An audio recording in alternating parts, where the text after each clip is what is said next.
And I come to you just about every week. We call it the Fireside Chat. It's completely non scripted, which is, I don't know if the word dangerous is right, but it's risky because I talk about some pretty sensitive stuff and I have to choose my words carefully the first time because there's no editing.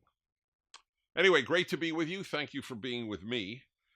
So, a brief recollection of my past week, because I think you'll find it of interest, not because I'm aching to talk about my last week. It's just me, but I did two interesting things that you might find consequently interesting. I conducted a wedding of dear friends in Seattle. That's and I really like weddings, and the thing that I most like about weddings, well, not most, but one of the things I most like about weddings is when young people are there and see people getting married. Because people need models to know how to live, generally speaking. And marriage is not all that popular. It's less popular than it's ever been in American or Western history. That's a total function of secularism, which is another subject. Put that down. I'd like to talk about that, about getting married and why people don't and why people should. Anyway, it was just nice because when they see the love that surrounds the couple, see, couples who aren't married, certainly many love each other. That would be ridiculous to deny that.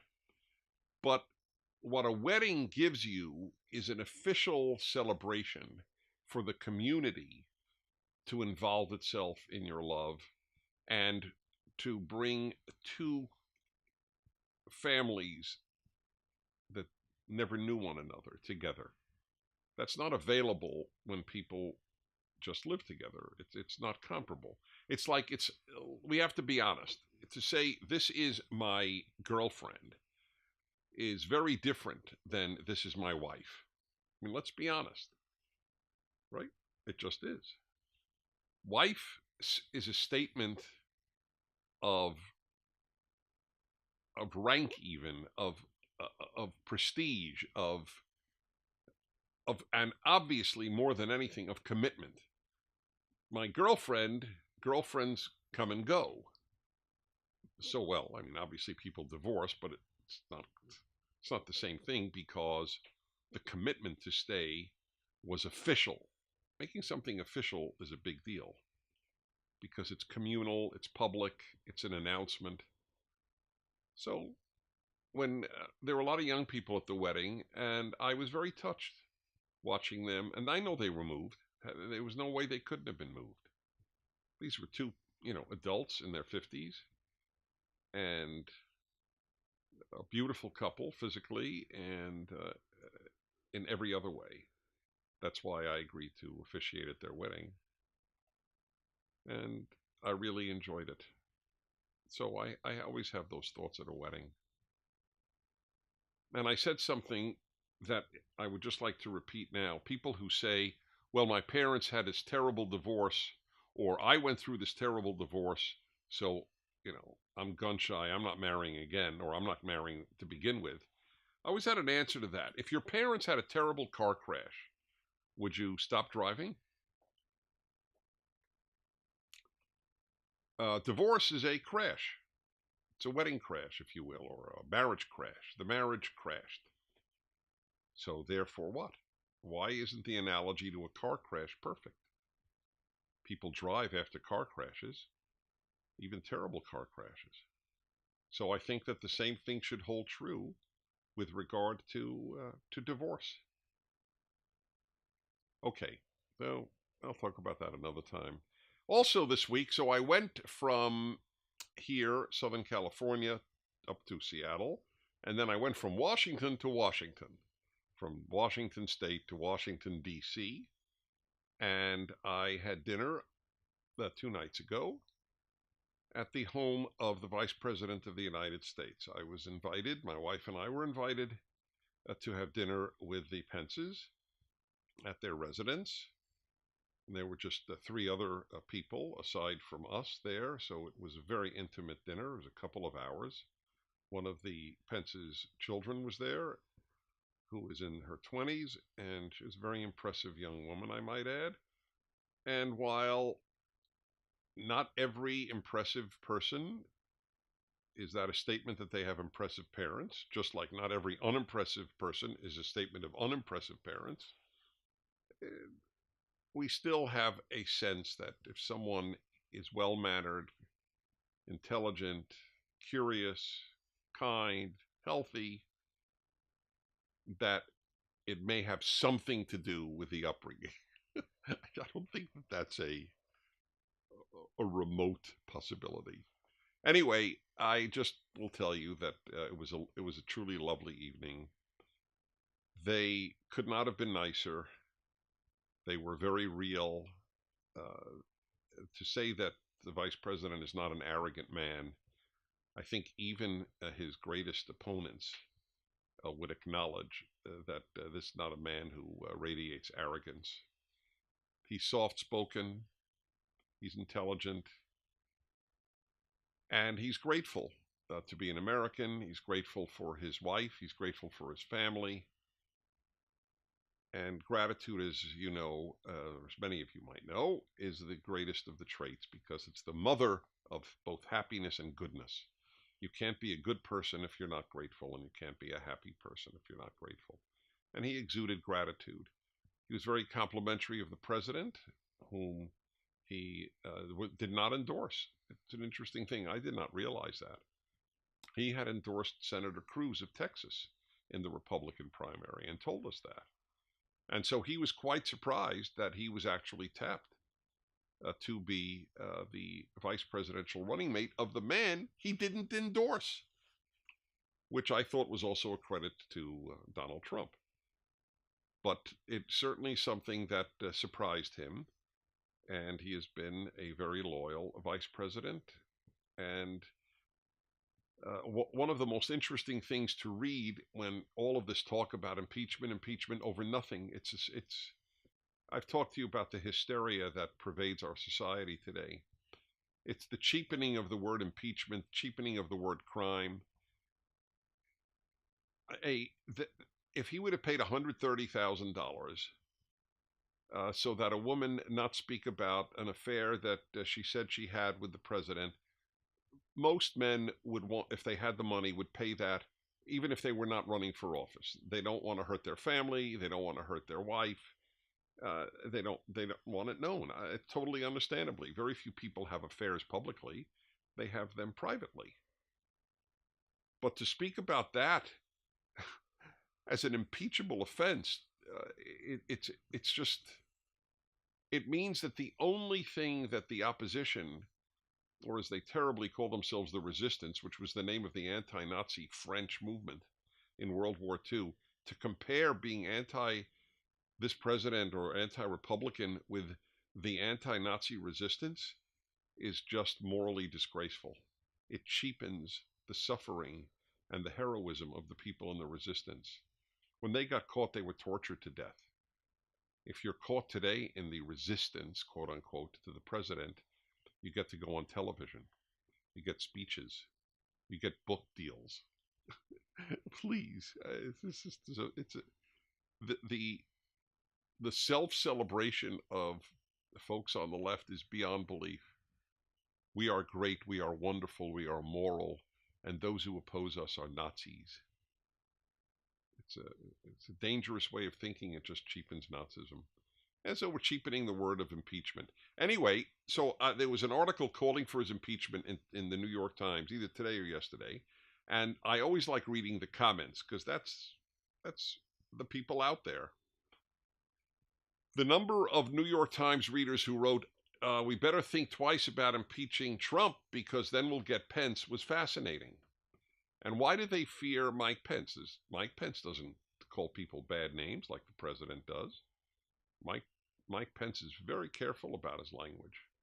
And sexually, the man is as righteous as a saint. He won't even have a meeting or lunch or a dinner with any woman alone. There will be another woman or another man or a group, and he's so. What did they hate him for? They supposedly hate the president for his sexual past and for his language. Mike Pence has perfect language and a perfect past in the sexual arena. They hate him because he's Christian, which is just fascinating. Just fascinating. I'm a Jew and I'm telling you it's nonsense. He's a Christian. And this is what bothers them. The man believes in the Bible. The man believes in God. Oh, this drives the folks on the left crazy because they're so sophisticated. They don't take this God nonsense seriously. They don't need God. They're the first generation in history in the West that is certain they don't need God. They don't need the guidance of the Bible, the most prestigious, the most influential book ever written. No, they don't need any of that. They're so wonderful. They are their own gods. So that was it was fascinating to be there and to be with them, and it was a wonderful night. My wife felt exactly as I did, that we were with two very, very decent people. So some thoughts on my dinner with the Vice President and his wife in Washington, D.C. To make the sublime go to the absurd, I finally did something after literally thousands of airplane trips. Thousands. I went to the wrong airport. How many of you could say you've done that? I'll bet you very few. There are three major airports in the Washington, D.C. area. The Baltimore Airport, the Reagan National, and the big one, Dulles International. I flew into Reagan from Seattle, and I thought I was flying back from Reagan, but in fact I was flying back to L.A. from Dulles.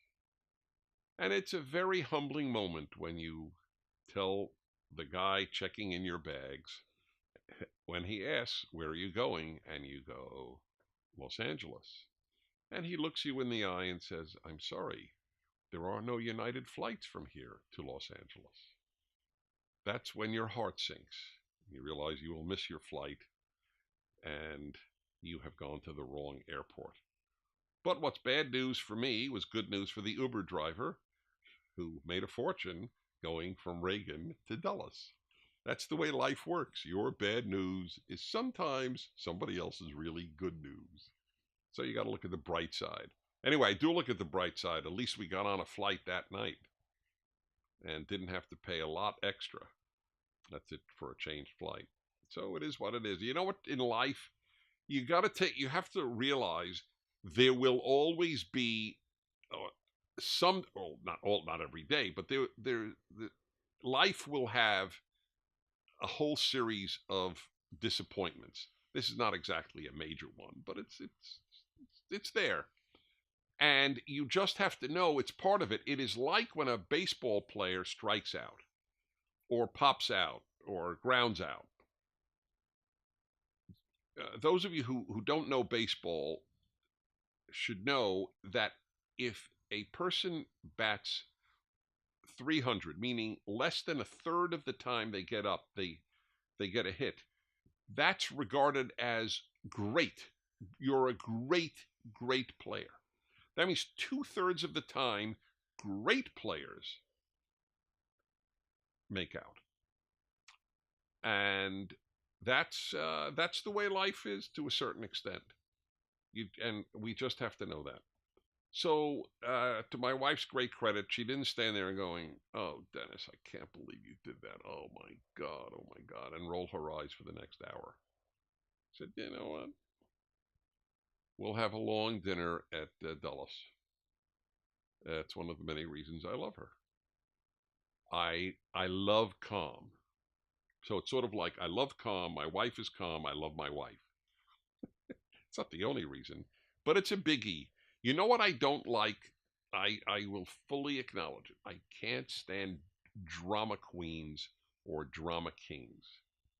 You've heard the term drama queen?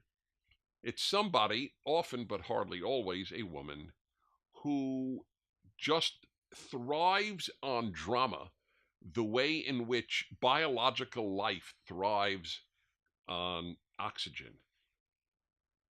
I never understood these people, nor is it fun to be with them.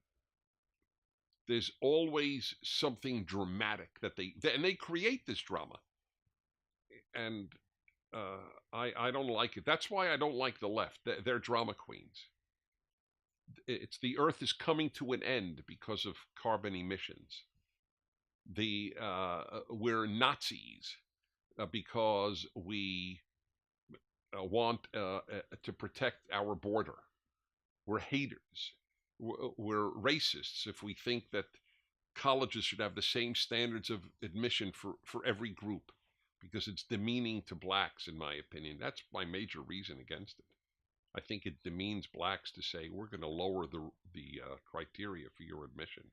Why is that not an insult? So I don't like drama queens, drama kings, drama queens in public life. I don't like it in private life.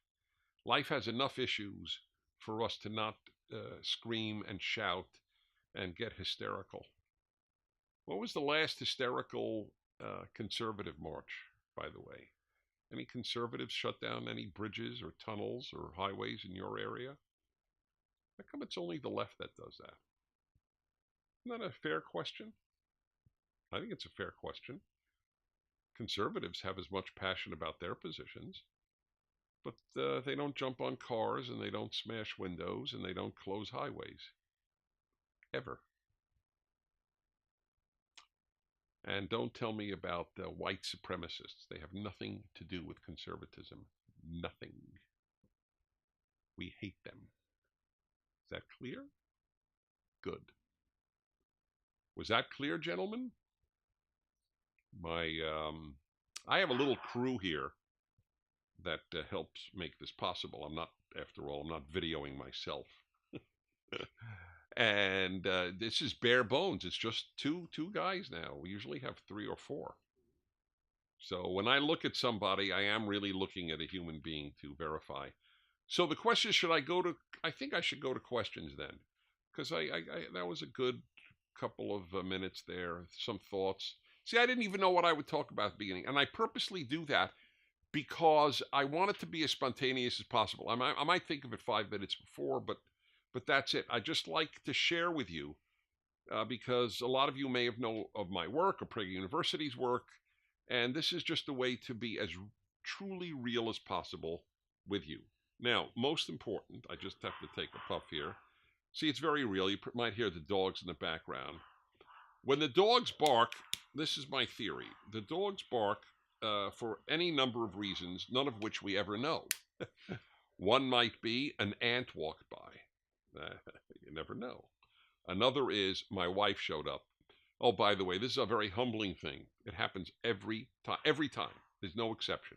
My wife and I will come through the front door, and we have 3 dogs, and the dogs will just jump up and down and bark and wag their tails and go to my wife.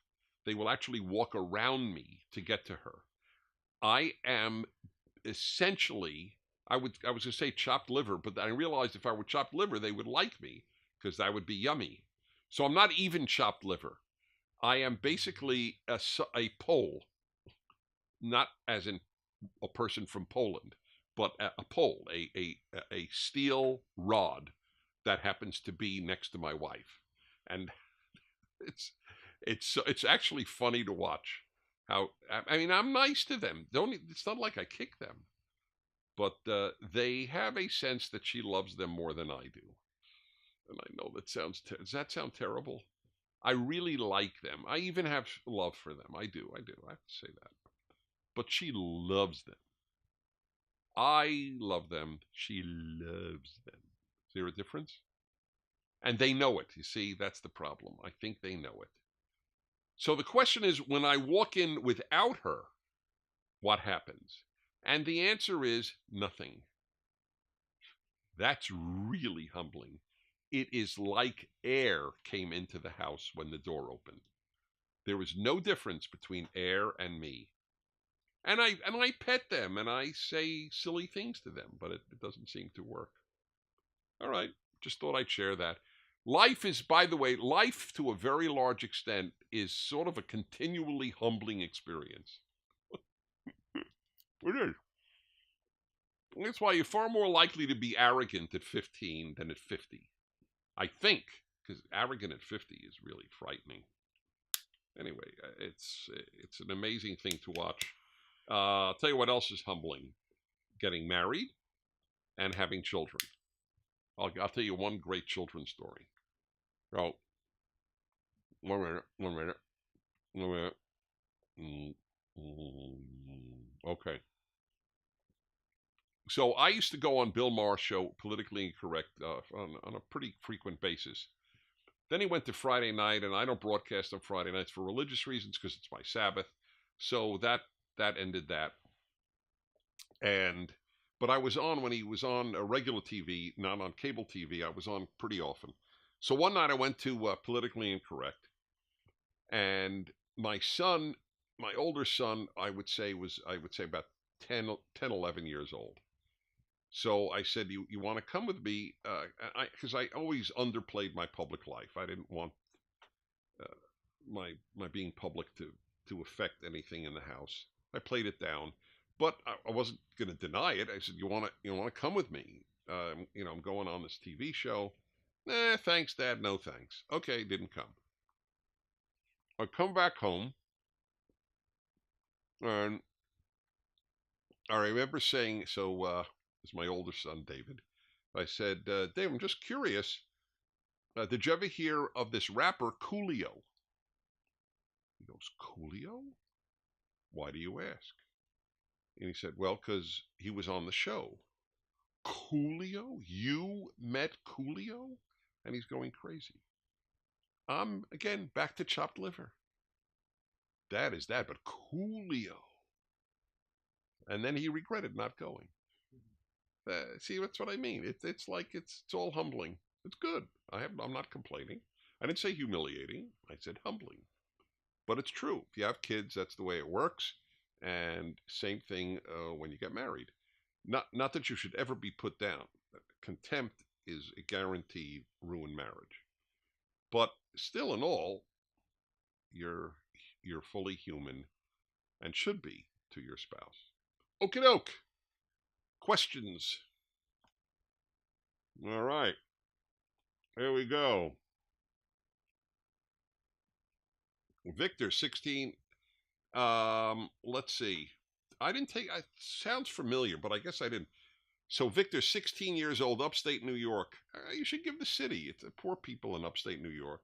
It's like an inferiority complex vis-a-vis New York City. You have cities. They're legit cities. Buffalo, Syracuse, they're for real. Utica, what's the best way for a teenager to be a gentleman and a man of God in today's society? The best way for an adult to be.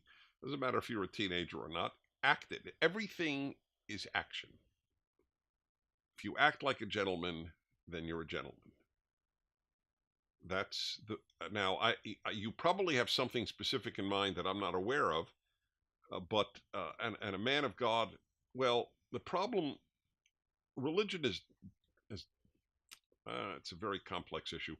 Religion has, in some ways, made a lot of these terms difficult for people to really take too seriously, or they take it too seriously. A man of God, and they think of some monk, and especially an asexual human being who just prays all day and the like. That's a man of God is not that. A man of God is someone who simply wants to do what God wants, which is be good. Live by the 10 Commandments, for example. I make this all very clear in the biggest project of my life, my 5-volume commentary on the first 5 books of the Bible.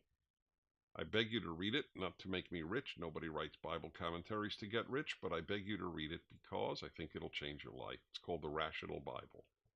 If you read one religious thing, I hope that's it. And the first volume is out on the book of Exodus, which explains the 10 Commandments, among other things. All right, now this is a very long one. Bob in Long Island. We don't know how old Bob is. By the way, on Long Island. Hi, Dennis. In spite of America's improving prospects, I recently saw Antifa protesters calling for President Trump's demise. That's true. They call for his demise. This sentiment, although not as extreme, can be seen on most media outlets as well. Correct. What is the unifying force of groupthink which causes a person to suppress their morals? Of course, they don't think they're suppressing their morals. They're convinced that they are wonderful. By the way, everybody who does bad thinks they're wonderful. That's why we can't be the judges of how wonderful we are. There has to be a standard higher than us. There is no group that has done evil in history that didn't think they were good. Not one. So that's a big problem. What's the unifying force of groupthink? That they are the unifying force is I don't have to challenge myself. Why do you think people on the left don't watch or read or listen to anything from the right? They just don't. There's no comparison. People on the right are exposed to people on the left from kindergarten through college, television, movies, the arts. It's just constant, but not the other way around. They don't watch us. They don't read us. They don't listen to us. That way they never have to challenge themselves. Groupthink is I never have to challenge myself. I'm part of a group, and all outside thought is unwelcome. And that's the reason why conservatives are labeled rather than answered. 6 Herb, sexist, intolerant, xenophobic, homophobic, Islamophobic, racist, bigoted.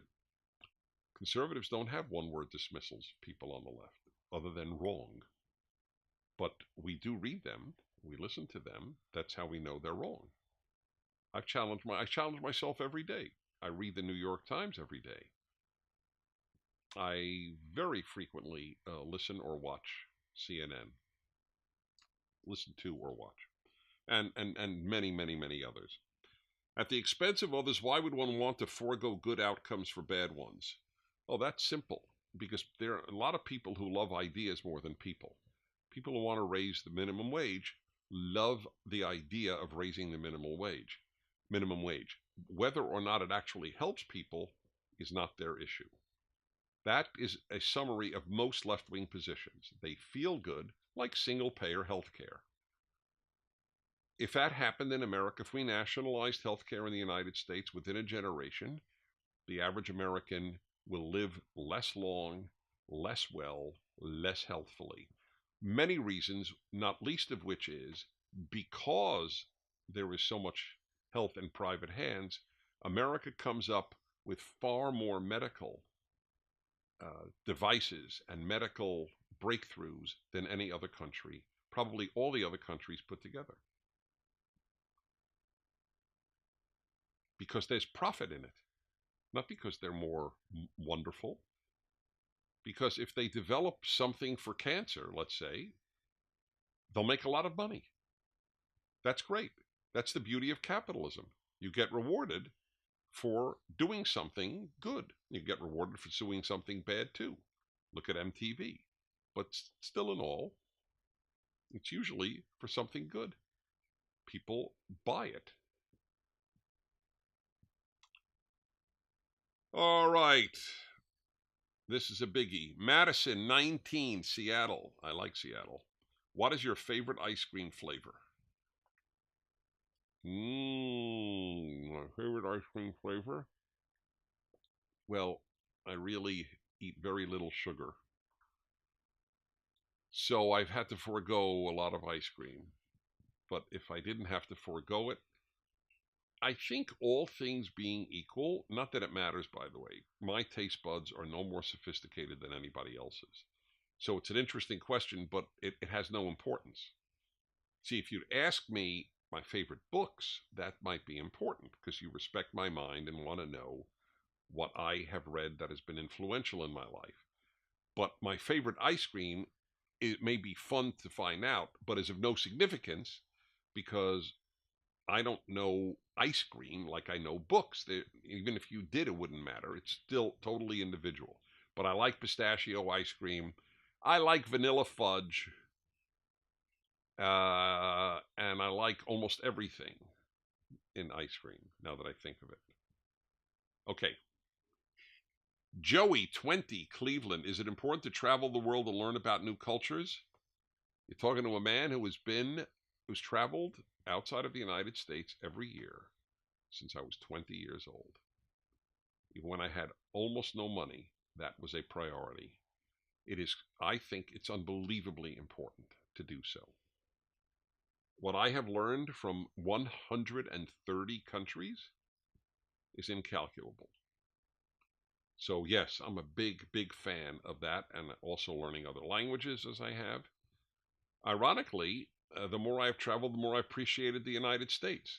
I've also appreciated almost every other place. Absolutely.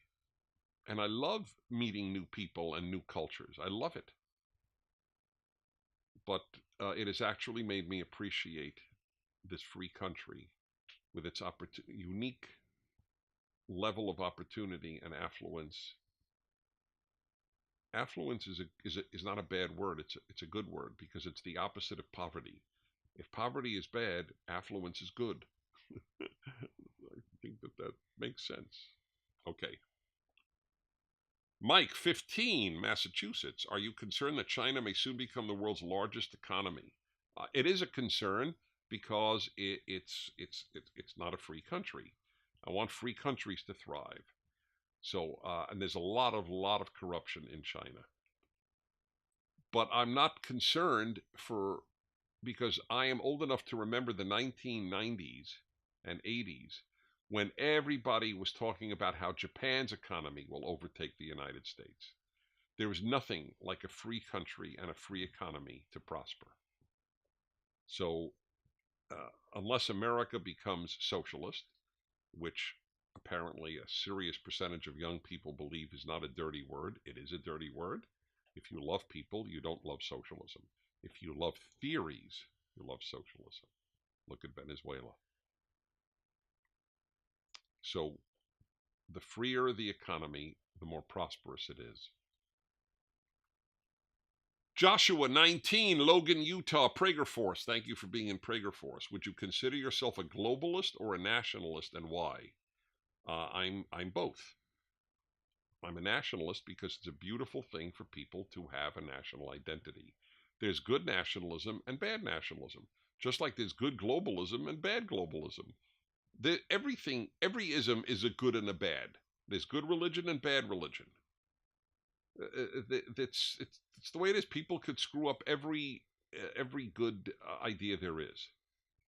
But I am not a globalist first. I'm a nationalist, and I want that to be true for people in France and people in Uruguay and people in Japan. I want them to love and identify with their countries. It's a good thing. Hitler made it disgusting because he made it racial. That's why. Now, who today celebrates races, left or right? I won't tell you because I think you know the answer. All right, I'll end. I think we're about time.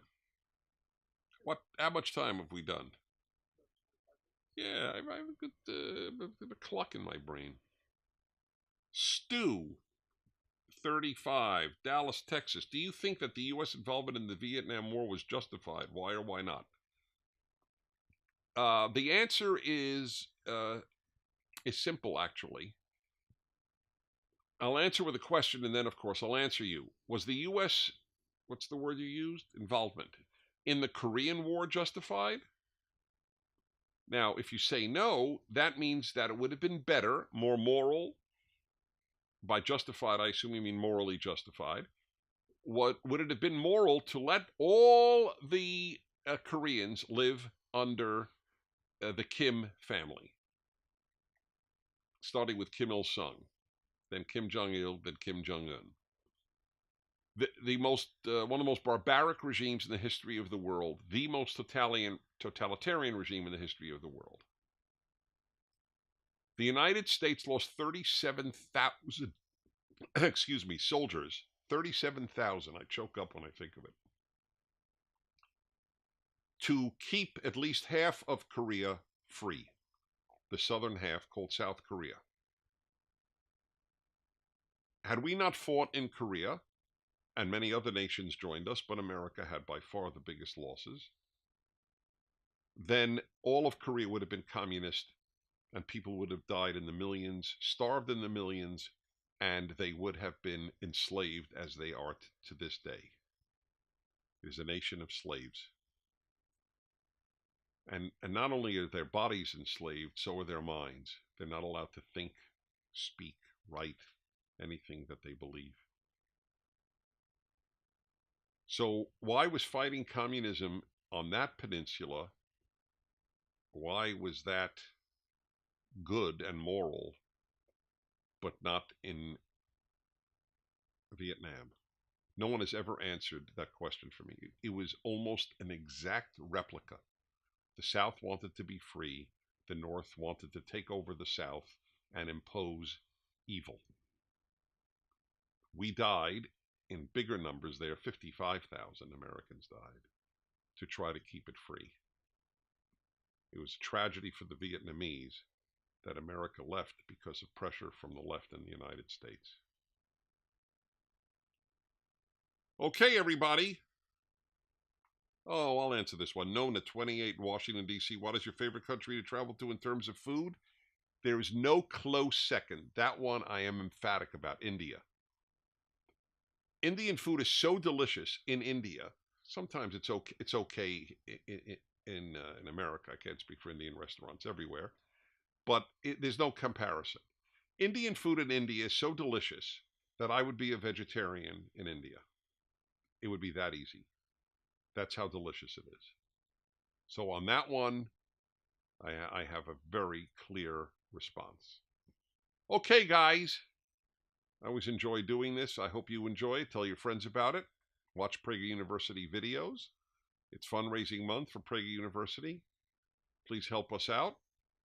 We are putting out very sophisticated, beautiful 5-minute videos which touch people's lives.